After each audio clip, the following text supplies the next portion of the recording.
So just bear with me a little bit. This is a bit of a practice for everything, and I go straight from here to another one. So as I say, I'm going to try and keep this one as brief as possible.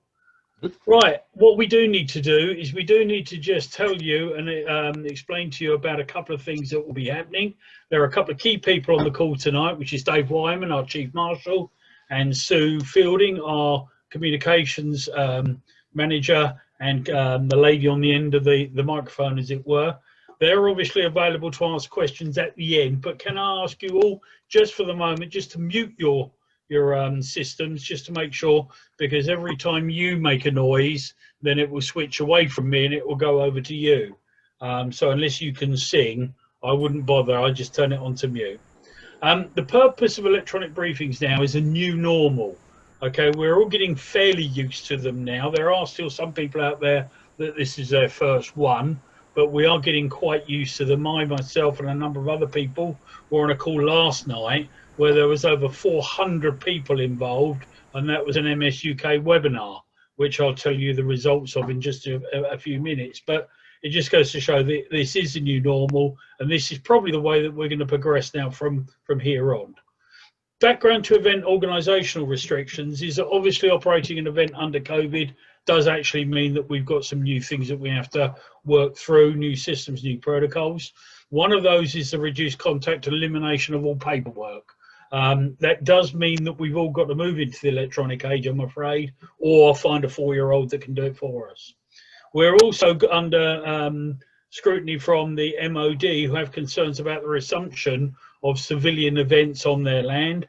There's lots and lots of debates going on about that, but can I just emphasise to you that we are a completely legitimate event, okay, which is operating under exemption from the government as a sport. And we need to try and continue with that particular exemption and not sort of spoil it for everybody. And then we're also being scrutinised by the MOD, actually, with regard to the health and safety and the local authority for COVID and various other things. One little sentence that struck me tonight actually was something that came out from our COVID-19 officer, and that is, when we're dealing with COVID, the best advice is to have a mindset that you've actually got the virus and that you don't wish to infect others. So please make sure that you conform to all the requests and requirements that we ask you to do, and that way everybody will keep safe. Right, there's going to be a mandatory self-declaration form. Those people that were with us in early August will know how that works, but there is a form. You should all have a link for it. You should be able to go onto the website and then just very quickly and simply fill out that form. That then sends you a copy of the form, so you've got details of everything you've said. But what it also now allows us to do is to be able to take a complete list of names to be able to answer the challenges from the MOD if we are asked to actually provide the list of everybody that's at the venue from a track and trace point of view. It actually also confirms your suitability and experience to take part in the event and ensures that you are fully aware of your duties and responsibilities. It confirms your health and non-COVID sickness or symptoms, and then it records the attendees of all the personnel involved for the test and track procedures that the government might eventually get working. You never know. I've just got to do something here. I've just got to minimize my screen. That's better. Arrival at Abingdon. Right, every person who is at the venue must have pre-registered, otherwise they won't be admitted. I'm afraid we're not allowed to have any spectators, and you can't bring along any last-minute friends. Everybody's got to have been registered, everybody's got to be on the system, and everybody must have done that pre-declaration. The gates will open at 6:30 in the morning, and they'll be open through till 8 o'clock. But what we'd ask you to do, because obviously the main bulk of the competitors will try and arrive early, so if you can try and aim to be there for around about 7, but 7:30 latest, please, because we do really want to start securing the venue from about 8 o'clock in the morning onwards. Upon arrival, and this is at the Southern Airfield Gate, Gate A, which should have been on the maps that I sent through to you, you need to turn immediately left and then proceed to the checkpoints, which will be manned by Dave and Sue. At the checkpoints, you need to identify the names of the people that are in the vehicles.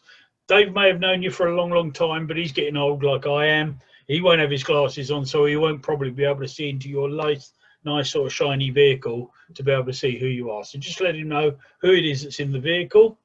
Current legislation requires that people sharing vehicles must wear face coverings unless you're from the same household. Now, that's quite a contentious one. It's entirely up to you. All we do ask is that can you please try and make sure that you're wearing face masks when you're in the vicinity of Abingdon. Anybody that sees you, any members of the public that sees you, that will go down an absolute storm with them to see that we are complying right from the outset. When you check in at the checkpoint, you'll be given a bag which has got a face covering, hand gels and wipes in it, and those radio operators amongst you will also be given a bag which has got pre-sanitized radios in them. After that, we ask you just proceed straight to your allocated marshalling post. Right, once you're on the post, can you please park sensibly? I know it might seem sensible to you to be parked in a lovely place where you can see the cars barreling down the main straight.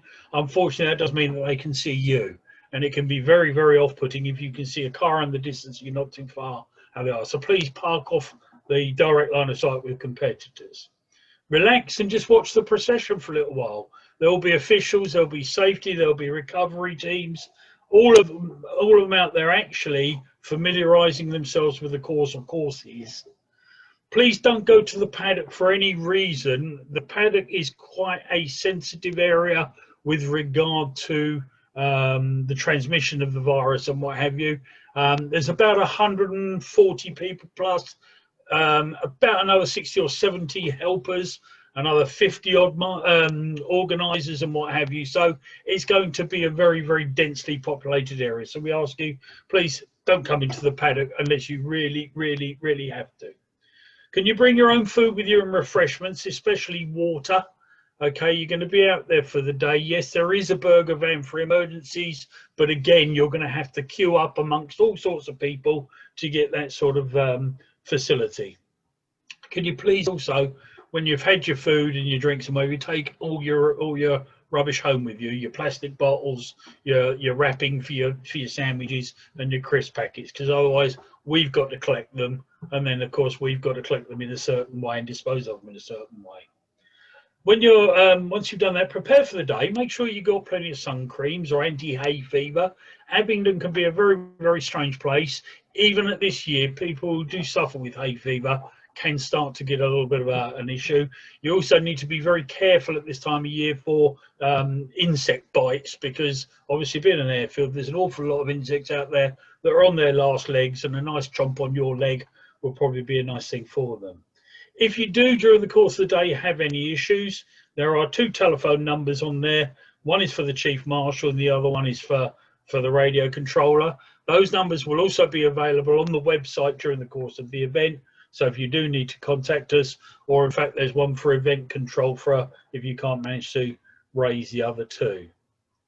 Right, let me talk about last night's meeting, because there are quite a few changes occurred. You may or may not have heard that last Friday MSUK issued an edict which said that everybody attending any motorsport event at any venue needs to wear a face mask at all times.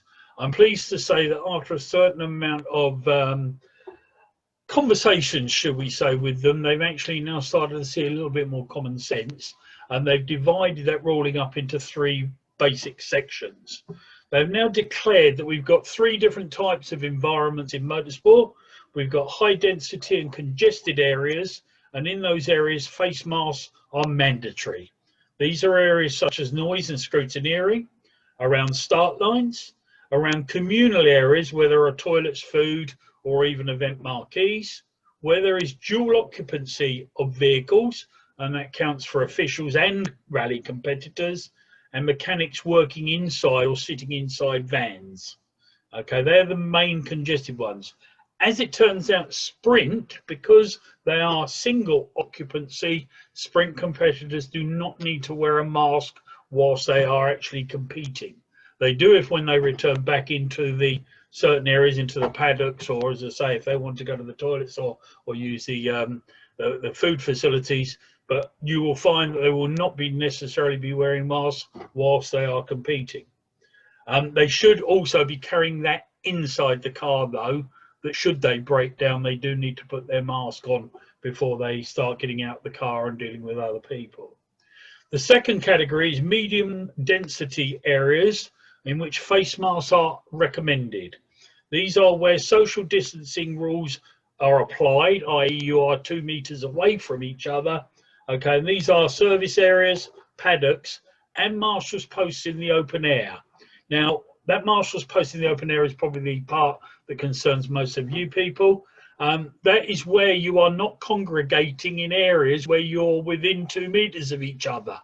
So please, if you do want to be together and you do want to stand and have a chat and what have you, just please be aware of your social distancing if you're not going to wear a mask. And of course, we don't want to get ourselves into a situation where members of the public see 6 or 8 people all sitting down, enjoying watching their motorsport event, all very, very close to each other, when they can't have more than 6 people in their own bubbles, as it were, or their own family gatherings. So as I say, if you are going to be in a close area, please make sure you're wearing your mask. It's a good idea if you can do that for us anyway, because it does create the right impression. The final part is the low density areas where face masks are not absolutely necessary. These are single occupancy of a vehicle, such as officials, so the radio people. If there's just one person sitting in your car, you don't necessarily need to wear a mask. The same applies to the officials, and probably the same can apply to the marshals when they're sitting there having their lunch, as it were. And then there's a single or sole marshalling posts. So if you are in an area on your own, or if you're at marshal's post and you spread yourself out quite nicely, then you don't need to be wearing your face masks. So it's good to see that Motorsports UK have reacted to the pressures and the comments that we've been making on them, and they say that there may well be some further amendments coming through to those particular rules. Now, do's and don'ts under COVID-19 restrictions. Everything has changed, I'm afraid. You're now no longer allowed to touch the cars or come into close contact with drivers unless it is absolutely vital. Okay, so unless it is life-threatening, please don't start to attempt to push cars back onto the track or go along and open doors or whatever you, unless you think it is a life-threatening situation. Do not open or enter any of the vehicles for any reason. So it's not a case of the driver saying, well, I'll jump out and I'll give you a push if you jump in and control everything that's, you know, on the, sorry, that you're actually doing all the steering, as it were. Wear your face mask when attending any incidents, even if you're going over because the guy appears to have broken down or he may have just spun off. And a good sort of tip is that make sure you know where it is, hang it on a lanyard around your neck. That way you know where it is all the time. We ask you, if there are any medical incidents, to please stay clear of them and then just act as security guards around the area. The medical teams are very, very sensitive to any medical procedures that they may be able to conduct with regard to COVID-19. Keep socially distanced at all times, wherever possible. If you see a member of the public, can you do us a favour, just pop your mask on, because the continuance of motorsport is about public perception. If they start complaining that we're taking the mickey, then we will soon find that motorsport will come to a halt. However, if they do, when they're walking their dog, just see that group of marshals standing on the corner and they've got their face masks on, then it's going to create the right impression for us. Read the information sheets that's going to be in your PPE packs. I'm sure everybody knows all the rules and what have you with regard to COVID-19. And please, please, please sanitize your hands on a regular basis. It is amazing how often you touch your mouth or your eyes or your nose without realizing it. So just keep them clean and then we should be all okay. Other information for you, all the equipment that's going to be placed out on the courses will have been pre-sanitized. Everything will have been wiped down. So you don't necessarily have to worry too much about catching the virus off a cone. Okay, however, if you do start moving stuff around, just pop your gloves on for us. Relocate all equipment. The equipment will be placed at the side of the course by the equipment crews, and we ask you to put them into a place of safety and convenience. You're the best judges of that. You need to know where it is. So if you just move it to a place where it's not necessarily going to get hit by a car and you can get to it, please do. But at the end of the day, can you return it back to the edge of the course? Because you'd be surprised how easy it is to get a 7.5-ton truck stuck on the grass on an airfield. Please, this is from my equipment officer, don't remove the tags or the safety pins from the fire extinguishers. It may seem like a good idea that if you haven't got a pin in it, that when you're rushing along to go to that fire, that you haven't got to worry about that. But unfortunately, the pins very rarely get replaced. And what can happen is the fire extinguishers can go off. And we normally lose 2 or 3 fire extinguishers that cost about 150 quid to replenish on each event. So please don't remove the tags. The little plastic tags on there are there to indicate that they have been serviced within a year. All the tags all mean different things from different colours. Ensure that the flags that are on the post aren't unfurled. Don't just unfurl them and then leave them propped up against a fire extinguisher, because a little bit of wind and they will blow open and they can actually be misconstrued by one of the competitors. Check the line of sight from your post to the previous and next post so that you can see if anybody else is using their flags, then you can do the same. Check the local area around Abingdon, because it's a disused airfield. The rabbits enjoy themselves up there, the foxes enjoy themselves up there, and the army enjoy themselves by quite frequently putting out little trip hazards for their soldiers, and believe it or not, they forget to take them back in again. Live results will be available on the website during the course of the day, so if you do want to, if you've got a smartphone, you can have a look at the results as the event progresses. And you'll also notice there are some TV cameras around for live broadcast, so you could actually be watching yourself even on the television through the YouTube channel, and that will actually be on, or links for that will be on the websites. Right, quick timetable just for your own uses, if you like. We intend that our noise and scrutiny formalities will be over by 8:45. The convoy runs will then start at around 8:45. We've currently got about 135 competitors, and you'd be surprised how long it takes for 135 people to select first gear. So we generally find that the first car is back in the paddock by the time the last car is actually starting to move. So that will be around about 8:45. At 8:55, there will be a demonstration run from an electric vehicle. Those people that were with us at the long course sprint will know what that one's all about.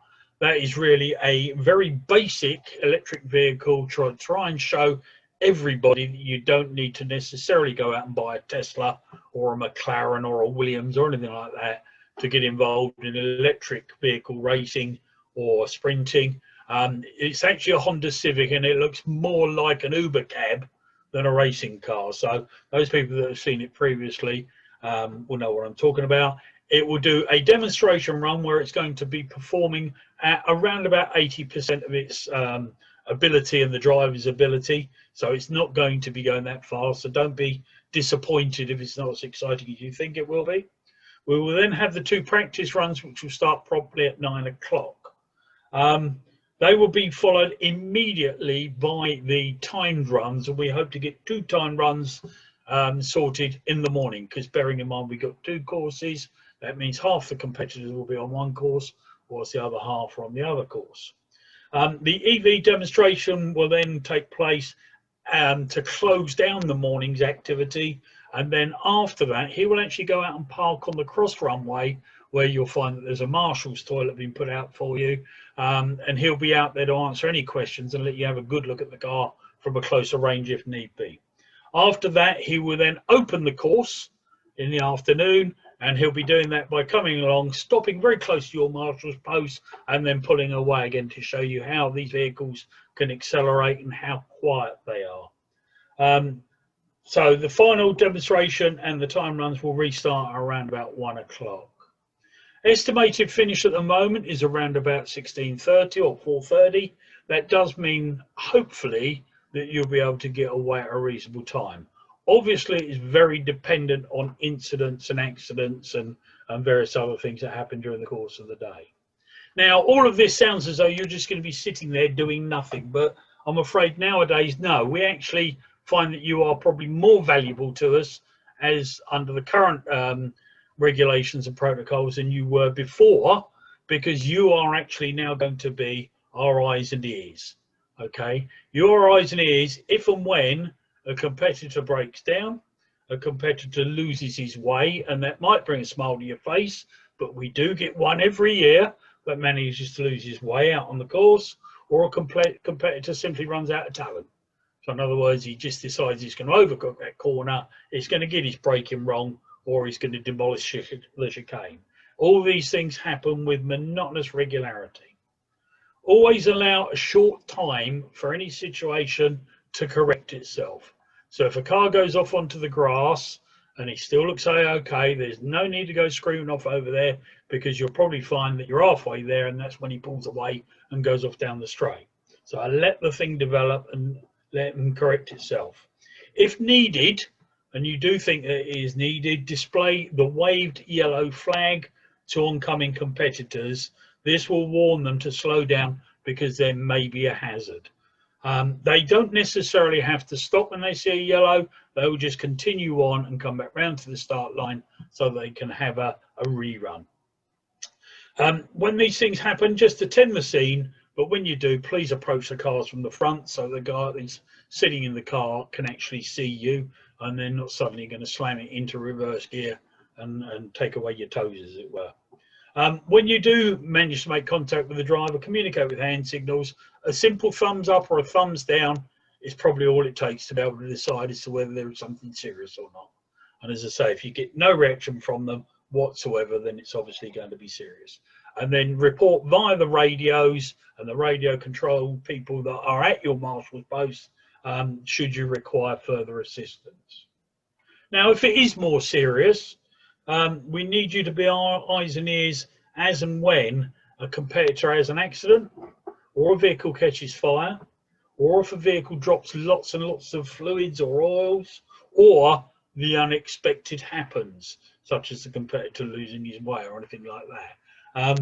As I say, various things can happen, do happen. So please, we need you to be our eyes and ears on that. Now, if any of these occur, please display a waved red flag. That will stop all oncoming competitors. Okay, attend the scene, approaching again from the car, from the front of the car, and communicate with the hand signals, i.e. the thumbs up type of thing. And then, if need be, await the arrival of the emergency services, i.e. the rescue squads or the recovery vehicles. So, what do the flags mean to the drivers? Okay, quite frequently we think they mean one thing and the driver thinks it's another. The drivers will be told in no uncertain terms that a wave yellow means slow down and be prepared to stop. It also means return to the start line where you'll be allocated a rerun. Fairly straightforward, okay, and there shouldn't be any misunderstanding. However, a waved red means that they should pull over off the racing line and stop, and then wait further instruction. And what we ask you to do is please report any competitor who fails to act accordingly with those two flags, particularly the red flag signals. At the end of the day, please depart the venue, leaving all the equipment at the side of the course for collection, as I mentioned earlier. Don't forget, if you can, wear your face mask as you're going out, because it'll, again, give everybody the right impression, and then the results will be available on the event website. It's very nice of you to offer, but please do not start collecting up the equipment and stacking cones and this sort of thing. Please leave that to our equipment guys, because they are then going to be rearranging the venue ready for the stage rally, and you may well be picking up a line of cones into a nice stack, and they're going to come along and put them all back again. So please just leave them where they are. We have got teams that are going to be out there to be able to do this, so please just leave the equipment where it is, apart from the fire extinguishers and the flags and that sort of thing, which we ask you to just return from where they are. If you are camping overnight, can you please make sure that you read the social and sleep page on the event website, because that gives you all the rules and guidelines with regard to camping overnight, because I know, and we are thankful, that an awful lot of you will actually be staying over and also attending on the Sunday. You will be receiving more information from us similar to this, and asked to attend a secondary briefing which will talk all about the rally. But as I say, please make sure you read that social and sleep, because it has got some vital information about it. Things such as there's no water at the venue, and that the gates may well be closed at a certain time of night and what have you, and also information regarding the wristband that you will be given when you do your check-in in the morning, on the Saturday morning or on the Sunday morning. But obviously if you're camping overnight, you need to make sure that you talk with Dave or with Sue to make sure you got the correct wristband for the day. There are two different colour wristbands for the day.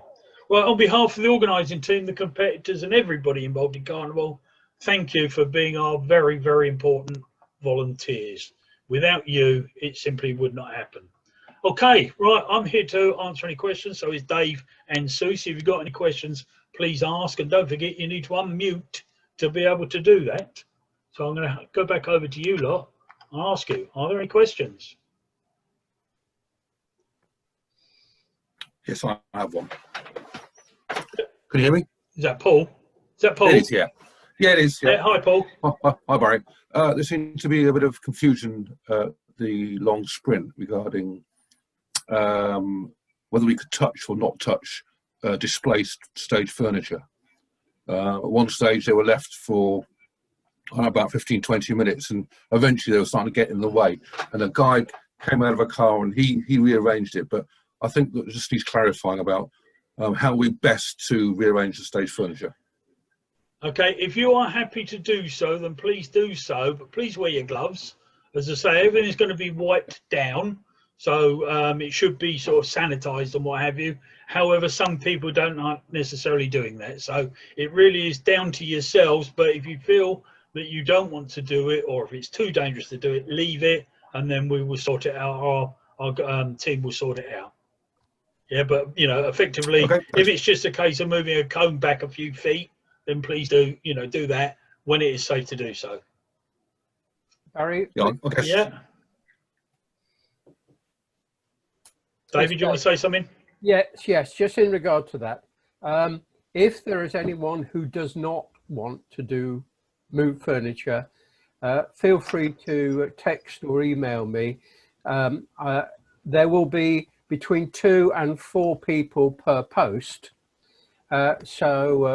If there are people who are willing to take that task on, if I know that, that can affect where they're allocated. But also in regard to moving furniture, those of you who come along to Abingdon and listen to my boring stuff early in the morning will know that my first point is always your personal safety. So don't go and be heroic and move furniture around when there are people advancing close to out of control, but think they're in control. If you do that, there's a spotter to ensure that your safety is maintained. So don't do anything that is silly. In thin doubt, leave it as it is. Thank you, Dave. Any other questions? I've got one very quickly. It's Jez. Hi, Jez. Oh, yeah. You mentioned about doing this self-declaration thing from the webpage. If we did it for the long course sprint, is that good enough, or do we need to do it again? No, unfortunately, you have to do one every event. You'll have to do one for the Sunday as well, because the actual declaration varies very slightly. I could have done one which had everything involved, but it would have been 4 pages long. And as I say, because they're different permits, you have to do a different declaration. Right, it's just the last time I looked on the website, it was just a single link that just went to one.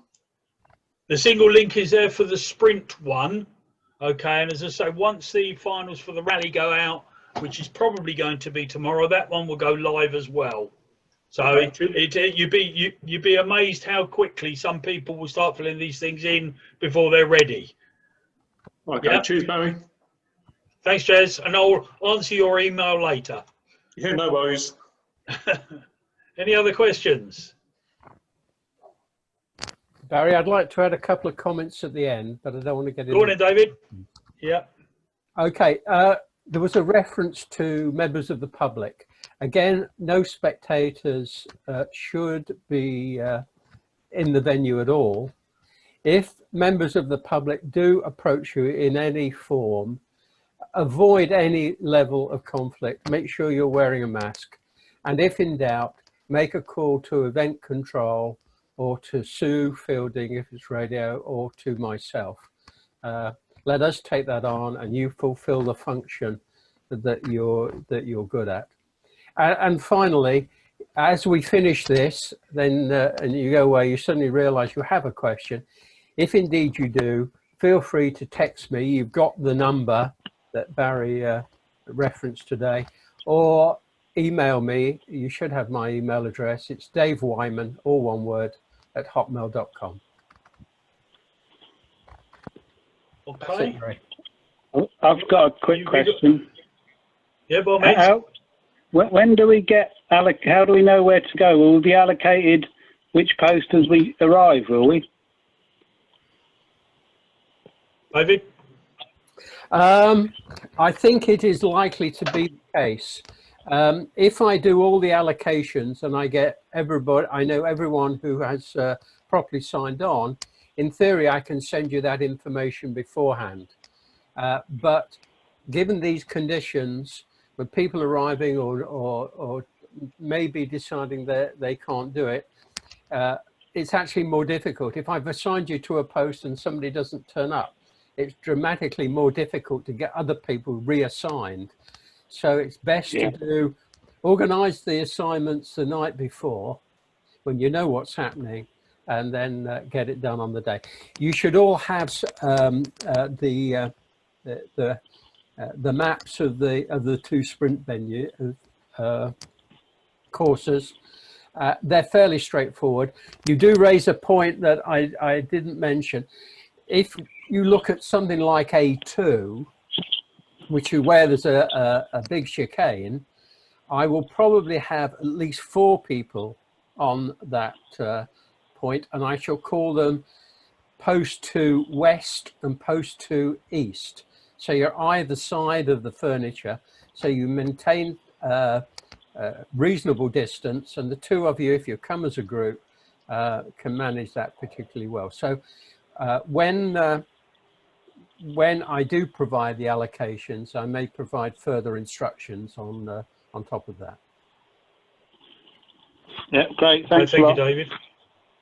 Okay, I've just got 2 things probably then before we say goodbye to each other.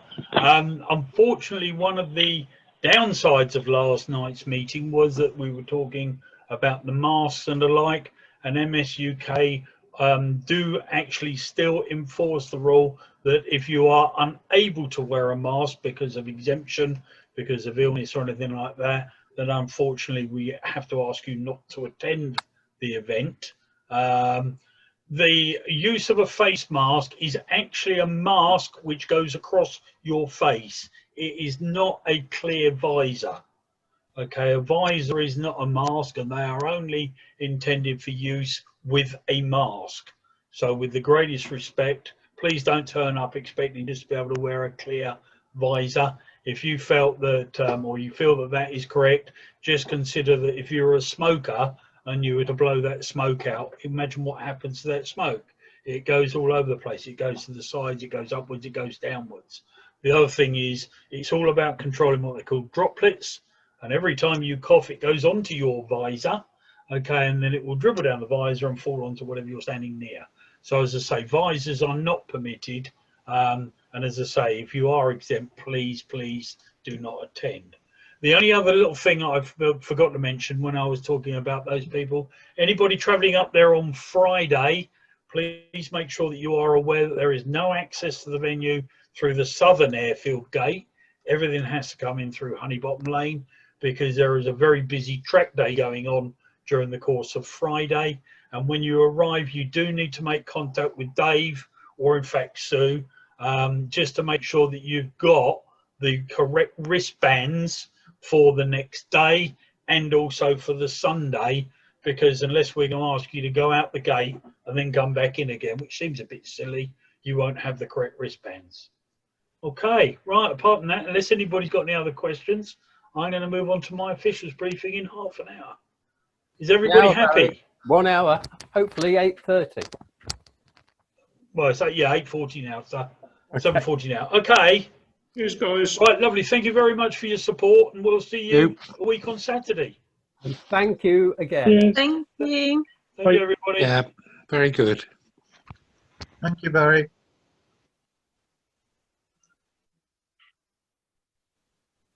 Thank you. Bye bye. Bye bye.